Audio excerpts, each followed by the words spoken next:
Shalom family, shalom guys. I am coming again today with another video, and this is something that's blowing me away. I'm sitting here showing it to my husband and I just can't believe it. So I was sitting here watching the not Katy Perry, Taylor Swift. I was sharing a few of her videos, how they be, prophesying or whatever. And I'm watching it and I'm like, I caught this clip. I screenshotted it. Let me enhance it for y'all. Y'all see the buildings behind here in this egg shape. But I said, I've seen that somewhere before. Why did this stand out to me? I done watched this video plenty of times.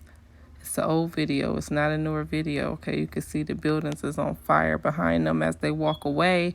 This is Joel 2. Okay, I just read it to y'all. I was telling y'all that it was about the women burning up stuff. Okay, you can see it in the Katy Perry video.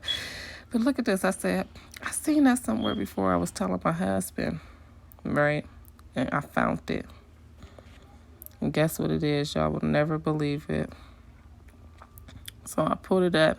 First thing I noticed is on 30th Street, Mary Axe. Mary Axe, Mary with an axe. Known previously as the Swiss Ray Building and formerly known as the Gherkin, is a commercial skyscraper in London's primary financial district, the City of London. It was completed in December 2003 and opened in April 2004 with 41 floors. It has 180 meters and 591 feet tall and stands on the former sites of the Baltic Exchange and Chamber of Shipping, which were extensively damaged in 1992 in the Baltic Exchange bombing by a device placed by the Provisional IRA in St. Mary Axe, a narrow street leading north from Leadenhall Street. Okay, so we can see that this is the building that's on fire. Now, why is this important to say? After plans to build the 92-story Millennium Tower were dropped, 30th Street Mary Axe was designed by Norman Foster and Arup Group. It was erected by Skanska Construction, started in 2001. The building has become a recognizable landmark of London and is one of the city's most widely recognized examples of contemporary architecture.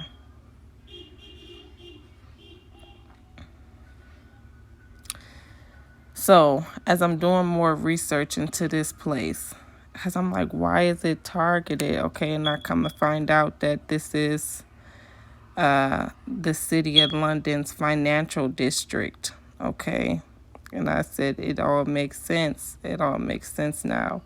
These is the buildings behind her, y'all. Y'all got to go watch the video for yourself. Now I can't play the video.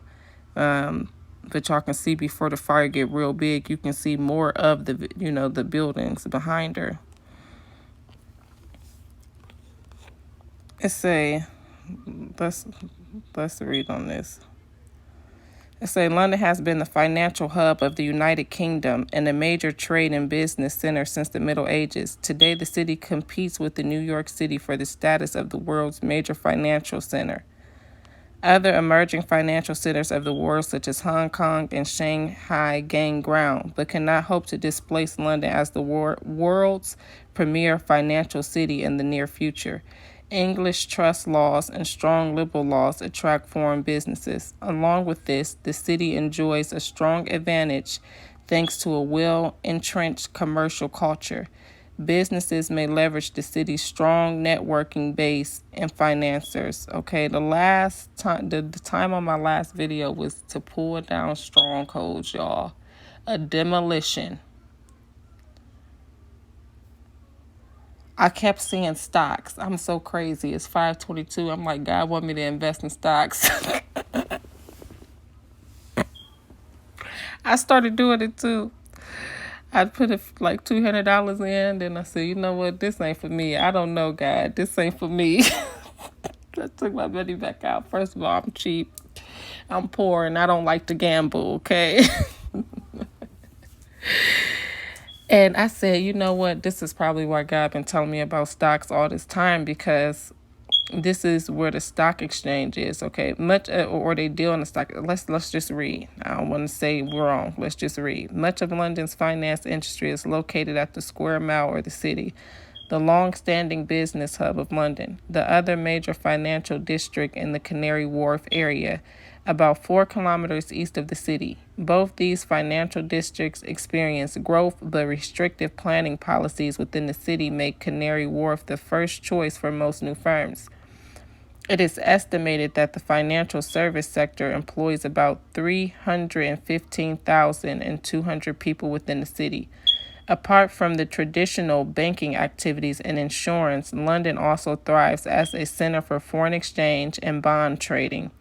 The city teems with many trading facilities and trading hubs and foreign exchange, futures, global insurance, and bonds. Now, we read about Tyree, and I told y'all that I think Tyree was, the United Kingdom and London, Rome, that area over there, Europa, the whore riding the beast. I told y'all that the United Kingdom was the whore.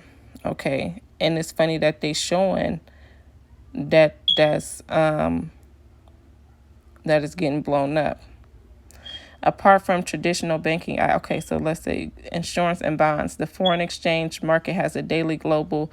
Okay, but why I said that, because Tyree, and I told y'all I was about the Pope and over there and them, and say that they have got rich from that traffic. Okay, and I said that's like human trafficking, because they got us, they trafficking us with our birth certificates and all of that. Getting loans based off of the work we gonna do and all that extra type of stuff. We just traffic. Okay. The forex exchange market has a daily global turnover of about 2.5 trillion. I was just watching a video where it say that they sell basically us on the stock exchange. Okay. London accounts for about 0.73 trillion or 36.5% of the pie. The Bank of International Settlements estimates that London generates 0.88 trillion or 46% of the daily global revenue in the interest rate derivative market. Major institutions. London has always been the seat of many multinational financial organizations. Some of the major financial institutions currently having their headquarters in London are the Bank of England. The Bank of England is the UK central bank, established in 1694. This is the second oldest central bank in the world and the model on which central banks of other countries base themselves on. The bank was initially privately owned but nationalized in 1946. The bank sets UK's monetary policy, issues banknotes in England and Wales, and regulates the issue of banknotes by commercial banks in Scotland and Northern Ireland. London Stock Exchange. Established in 1801, the London Stock Exchange today enjoys a market capitalization of almost US 4 trillion. This makes it the largest stock exchange in Europe and the 4th largest in the world. The alternative investment market, a subset on the London Stock Exchange, is a stock exchange for small firms. This exchange is relatively less regulated and has no requirements for capitalization or number of shares issued, providing flexibility to small firms. Established in 1995, the exchange has raised about $24 billion for over 2,200 companies. London Bullion Market. The London Bullion Market, run by the London Bullion Market Association under the overview of the Bank of England, is the world's largest market for the wholesale trading in gold and silver. It finds patronage from almost all major international banks, bullion dealers, and refiners all over the world. The average daily turnover is about 18.3 million ounces of gold and 107.6 million ounces of silver. Lloyd's of London. Lloyd's Banking Group is a financial conglomerate traditionally known for its insurance services, but also offer retail banking, pensions, insurance, and other private services. It has revenues of about $43.5 billion. The London headquarters of HSBC controls a sprawling network of 75,000 strong offices spread across 87 countries. The bank offers personal financial services, commercial banking, and private banking on a global scale. The present entity was established in 1991, but its roots trace to the Hong Kong and Shanghai Banking Corporation, established in 1865. Barclays rank in the list of the top 10 financial institutions of the world. It offers retail, commercial, and investment banking and has revenues of about 31 billion. Okay, so the Standard Charter provides consumer, corporate, and institutional banking services. It has revenue of over more than 9.8 billion. Apart from such household names, London is host to over 500 banks, including 251 foreign banks. A good example is the Frankfurt-based Deutsche Bank that employs more than 8,000 people in London. Most of the recent growth in the London financial district can be attributed to the patronage of international banks. So it seemed like this where everybody got their money at, and it's going to get hit. Why? Because what?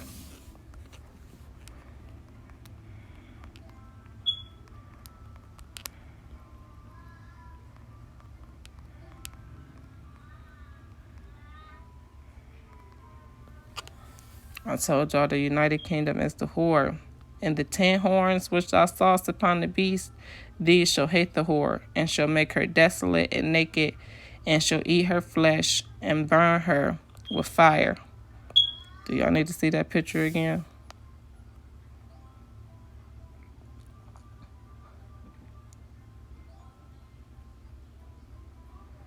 I don't know. Y'all tell me what y'all think about this. Let me make it real big.